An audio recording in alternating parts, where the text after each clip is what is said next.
হঠাৎই জানলার দিকে চোখ পড়ল। আমি তো একটু ভয় পেয়ে গেছিলাম, যে ভাবছিলাম এত লোক কেন, তো কি জন্য এত লোক বলছি, তোমরা দেখতে পাবে। যে প্রথমে তো আমি একটু ভয়ই পেয়ে গেছিলাম, কারণ এত লোক যেহেতু জমা হয়েছিল। আশা করি এবার নিশ্চয়ই বুঝতে পারছো যে কিছু তো একটা ব্যাপার আছে যার জন্য এত লোক।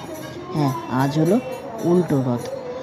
তো আমি রথ আজকেই দর্শন করলাম। যেদিনকে রথ ছিল সেদিনকে কিন্তু আমি দর্শন করতে পারিনি। তো যাই হোক, দেখো ধীরে ধীরে কেমন এগিয়ে আসছে। আমি তো দর্শন করলাম, সাথে তোমাদেরও দর্শন করিয়ে দিলাম। জয় জগন্নাথ।